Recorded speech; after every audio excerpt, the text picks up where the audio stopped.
Bonsoir et bienvenue au sommaire de l'actualité ce soir, peu avant la clôture des candidatures ce lundi. Moussa Mostafa Moussa, chef du parti libéral El Ghad, s'est déclaré candidat à la présidentielle du 26 mars en Égypte. Jusqu'ici, le président sortant Abdel Fattah al-Sisi était le seul candidat en lice. Ses principaux opposants se sont désistés. L'opposition, elle, parle de candidats ayant été écartés par le régime. 5 personnalités égyptiennes appellent au boycott de cette élection. Et dans notre grand angle, le marché unique du transport aérien africain a enfin lancé. La question a été discutée depuis 20 ans et ce sont 23 pays sur 55 qui ont souscrit à ce marché qui devrait, selon l'Union africaine, stimuler les investissements transfrontaliers en direction des industries de production et de services. Et dans la troisième partie de cette émission, les progrès dans la lutte contre le paludisme. En 15 ans, l'incidence de la maladie, dont la plupart des cas sont enregistrés en Afrique subsaharienne, a diminué de plus de 40%. Nous ferons le point avec nos invités. Des invités qui sont ce soir Monsieur Baran Ndiaye. Bonsoir. Bonsoir. Vous êtes consultant et chef de projet en marketing digital. Merci d'être avec nous. C'est moi qui vous remercie. Avec nous également Monsieur Patrick Mboyo. Bonsoir. Bonsoir. Vous êtes juriste et enseignant à l'université d'Evry. Merci d'être avec nous. Et Alfred Tchongo, notre éditorialiste, est également présent. Bonsoir Alfred. Merci Zahra et puis à mes très chères téléspectatrices, merci de leur accueil. Tout de suite, l'actualité politique.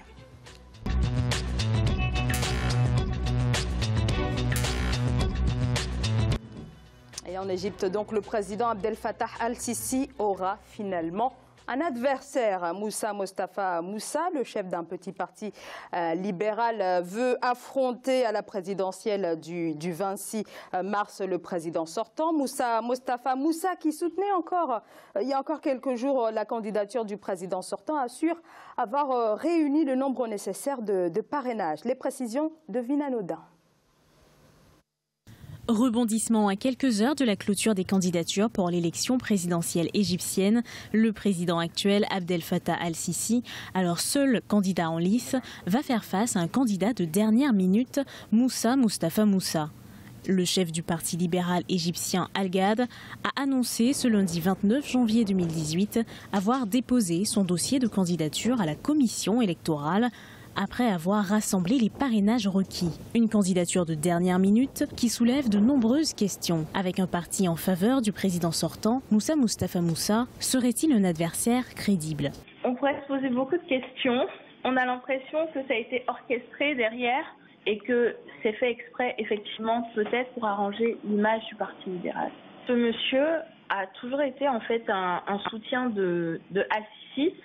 Et du coup, sa candidature prête un peu à confusion dans la mesure où on se demande pourquoi est-ce qu'il se présenterait contre le candidat sortant actuel. Élu en 2014 avec 96,9% des voix, le président Sisi et son régime ont été accusés dimanche 28 janvier 2018 par 5 personnalités d'opposition d'empêcher toute compétition loyale, appelant la population au boycott du scrutin. Les anciens adversaires à la course à la présidentielle ont retiré leur candidature durant ces dernières semaines, affirmant être victimes de pression. Alors sur ce point, vous savez, les questions politiques, quel que soit le pays d'ailleurs, en Afrique francophone, les règles du jeu ne sont pas toujours respectées en matière de campagne électorale.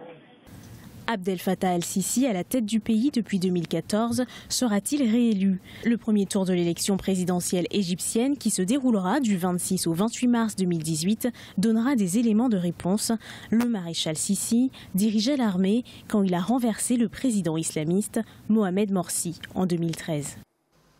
Alors, 5 personnalités appellent au boycott de ce scrutin du 26 mars. Est-ce que Baran Ndiaye, cette candidature de Moussa Mostafa Moussa, est une manière pour le président al-Sisi de ne pas apparaître comme l'unique candidat en lice? Moi, je vous répondrai que je suis hyper déçu par rapport à cette candidature. Pourquoi? Parce que il y a une semaine de cela, ce monsieur carrément soutenait monsieur al-Sisi. Et comme je suis dans le le marketing digital, donc les outils web sont ma tasse d'été. J'ai été voir sur son site, il affichait carrément un message de soutien à ce dernier. Ce que je trouve déplorable aujourd'hui par rapport à la démocratie égyptienne. Pourquoi? Parce qu'en fait, l'Égypte est une grande nation. L'Égypte a un problème sécuritaire, donc il faut de l'armée bien sûr, mais il faut converger notamment vers la démocratie. Pourquoi? Parce que M. Al-Sisi, qui lui-même avait renversé Mohamed Morsi, on le sait bien, qui était proche des frères musulmans, qu'il a emprisonné, aujourd'hui, il écarte ses opposants au pouvoir. Il écarte M. Shafik, qui était l'ancien Premier ministre, comme on le sait bien, de Moubarak à l'époque, et qui est exilé aux Émirats. Aujourd'hui, il a proposé sa candidature, il a subi des pressions, comme on le sait tous, il l'a retiré. Il y avait un autre aussi général de l'armée qui s'appelait Adnan, ce dernier a été obligé de retirer sa candidature. Je pense que c'est une mascarade de démocratie, que le scrutin va être bafoué. Aujourd'hui, l'Égypte connaît des problèmes sécuritaires, l'économie prend un coup parce que tout simplement, le tourisme n'est plus ce qu'il était avant par rapport au terrorisme, vous savez. Donc les revenus baissent quelque part. Et d'autre part, je pense que c'est dommage pour le scrutin. Disons que le tourisme repart quand même en Égypte. Mais je pense peut-être qu'on devrait lire la situation politique égyptienne avec d'autres lunettes. Par rapport à la fois au contexte interne, au contexte régional et les fortes tensions qu'il y a, non seulement liées à ce qui se passe en Syrie, en Irak, au Yémen, mais en Israël-Palestine. Donc il y a là toute une série d'enjeux. C'est pour ça que, si vous me permettez, je suis d'accord par rapport à l'armée, d'accord. Il faut une armée forte, parce que le contexte, effectivement, politico-militaire l'exige. Par contre, la démocratie doit prendre toute sa place dans cette grande nation qu'est l'Égypte. On n'en disconvient pas, mais là, la démocratie égyptienne est en train de se remettre déjà de tous les soubresauts que l'Égypte a connus depuis le départ de Hosni Moubarak. Et donc, il faut du temps pour remettre les choses en place. Et je crois que la crainte de Sisi et de dire, bon, avec tout ce qu'on voit comme attentat chaque jour en Égypte, il y a des morts, si, malgré le temps court de la campagne électorale qui est proposée d'ici le 26 et le 28 mars, il y avait une multiplicité des candidatures et que, imaginons simplement qu'il y ait eu des attentats contre tel candidat ou tel autre candidat, ça serait problématique. Je crois effectivement qu'il a raisonné en ces termes-là. La candidature de ce monsieur du GAD, pour moi, c'est de la poudre aux yeux. De toute façon, Sisi n'avait pas besoin de cette candidature-là pour aller vers le plébiscite. Alors, c'était donc justement juste pour dire qu'il a un candidat en face, Patrick Boyo. Hélas, oui. C'est triste de voir que la démocratie égyptienne aujourd'hui se rabat à ces genres de pratiques. Cette démocratie qui a été bien partie à l'issue des révolutions des printemps arabes. L'élection de Mohamed Morsi en 2012, c'était la meilleure élection jamais organisée dans toute l'histoire de l'Égypte.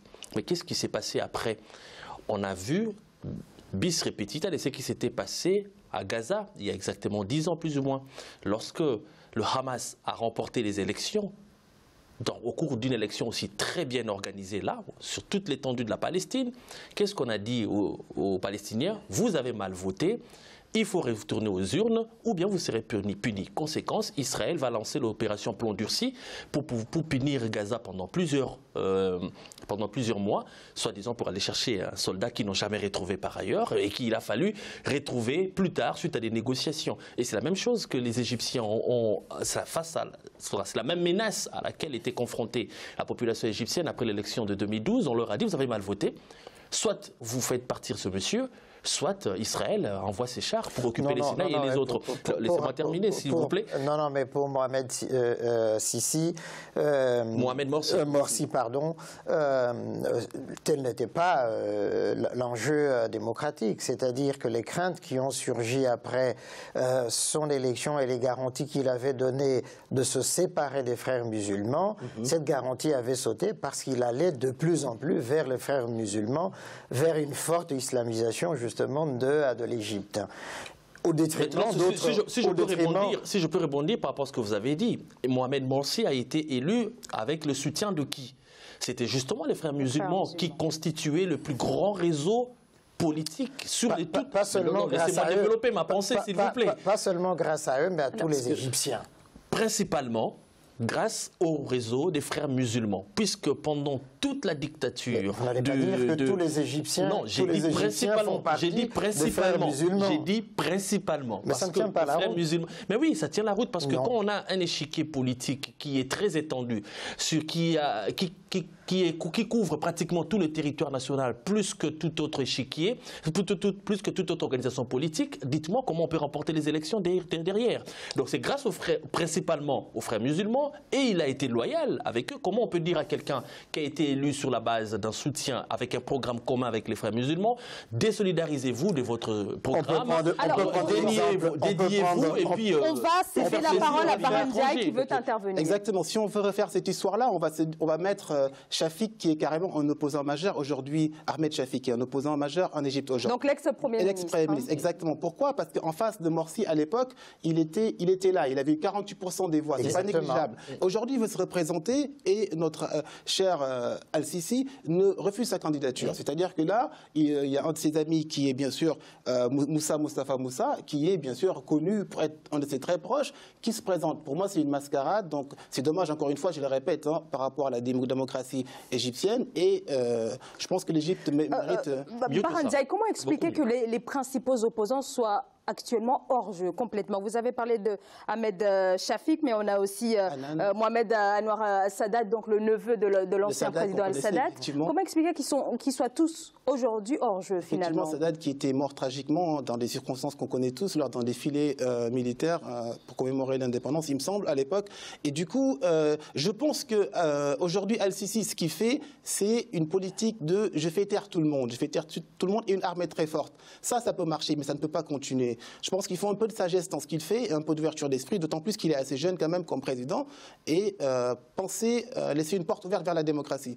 Moi, je ne peux pas accepter aujourd'hui un pays africain qui n'applique pas les concepts de base de la démocratie, qui font qu'à chaque coup d'État, l'Union africaine, comme vous le savez, monte au créneau pour dénoncer ce qui se passe. C'est le seul point commun d'ailleurs qu'ils ont tous ces présidents africains. Chaque coup d'État, on dénonce. Donc je pense que ce que Morsi est en train de faire, ça peut être considéré comme... Al-Sisi, merci beaucoup, et qu'on peut être considéré comme un coup d'État institutionnel ou constitutionnel. On peut parler d'un véritable verrouillage, Alfred Tchango?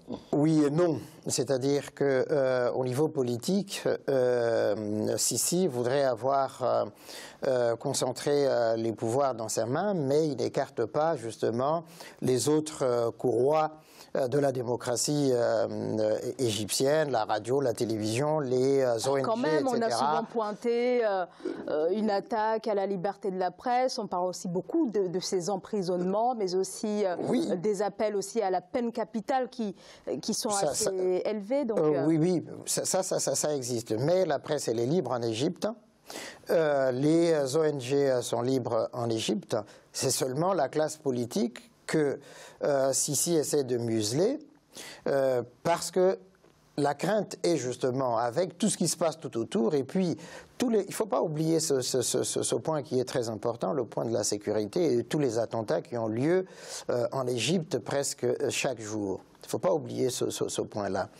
Et donc, lui, là, cela présent à l'esprit. Et au fond, laisser le champ libre aux frères musulmans, mais c'est qu'il refuse absolument, ça le pousse justement à s'engager dans cette voie-là. D'ailleurs, il a promis de ne pas se représenter pour un troisième mandat, s'il est réélu. Patrick Boyo, est-ce que vous êtes du même avis qu'Alfred Tchango de dire que voilà, il y a ce verrouillage-là par crainte d'insécurité finalement et que la situation ne dégénère? Factuellement oui, mais sur le principe non. Parce que, pourquoi je veux le dire ainsi? Factuellement, on se dit qu'il faut un régime assez fort, un pouvoir assez fort en Égypte, en tout cas au Caire, pour pouvoir mater toutes les velléités des terroristes et des groupes islamistes. Mais on oublie autre chose, on oublie que derrière, c'est un petit peu l'effet boule de neige.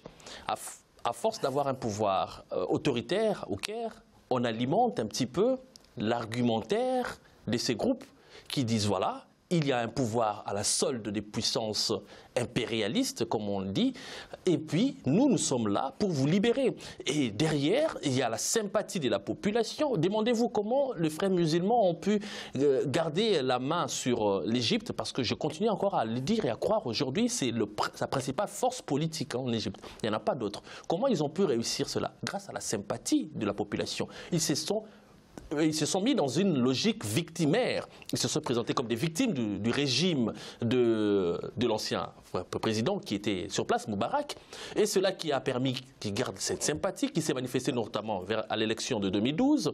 Et aujourd'hui, ils se disent qu'ils sont persécutés. La preuve, Mohamed Morsi, il est aujourd'hui en prison, non pas parce qu'il est politique, non pas à cause de ses idées, mais parce qu'on lui reproche d'avoir des accointances avec les frères musulmans. Donc, une personne qui n'est même pas, qui ne se revendique pas, lui-même, frère musulman, mais qui se retrouve aujourd'hui dans les géoles du pouvoir parce qu'il aurait des accointances avec les frères musulmans. Dans l'entretemps, les frères musulmans ne peuvent que se renforcer, la sympathie ne va que continuer. Ce qu'il faut bien observer, c'est que depuis 1952, aucun président égyptien n'a réellement brimé les frères musulmans. Le premier, Nasser, avait conclu des accords avec les frères musulmans pour qu'ils n'interviennent pas sur le champ politique. Et ça avait plutôt bien marché. Qu'il reste sur le champ social. Ça avait plutôt bien marché. Ça a continué avec Anwar. On est d'accord sur ce point, ça avait plutôt bien marché. Bien sûr, ça a continué avec... Pourquoi ne pas le faire aujourd'hui? Ça a continué avec Anwar al-Sadat.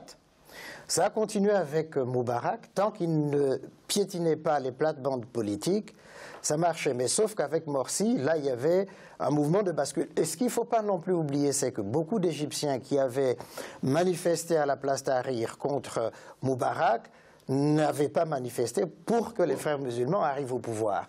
C'était ça. Mais quelle est la différence entre les frères musulmans, permettez-moi, et Ennahda en Tunisie, puisque Ennahda est arrivé au pouvoir dans les mêmes circonstances. Les Tunisiens se sont retrouvés au lendemain de la révolution avec Ennahda au gouvernement. Mais la différence entre la Tunisie et l'Égypte, c'est qu'il y a une tradition d'intégration des forces religieuses, enfin, islamiques, au pouvoir en Tunisie depuis Bourguiba, même s'ils avaient été sous contrôle, et en même temps, de tous les pays qu'on dit arabes d'Afrique, la Tunisie est le pays le plus avancé démocratiquement depuis 1957. Il reste encore un certain... Moi, je ne le crois pas comme ça. Je pense qu'on les a laissés. Et ensuite, on va marquer une courte. Une dernière chose. Exactement. Alors, la dernière chose, je vais l'ajouter, c'est-à-dire que de mon point de vue, en fait, l'Égypte joue le tout sécuritaire. Pourquoi? Parce qu'on connaît les frontières entre Israël, avec la bande de Gaza, et les investisseurs qui investissent beaucoup dans le budget militaire, en fait, de l'Égypte, qui sont les États-Unis, pour que ces frontières soient sécurisées d'une part. Donc, on comprend bien le poids de l'armée aujourd'hui dans le dispositif égyptien. Alors, vous avez parlé d'Israël, des États-Unis. Je vais quand même poser une question, mais juste après la pause, sur ce silence de la communauté internationale par rapport à ce qu'il se passe donc en Égypte. On va marquer une courte pause. À tout de suite.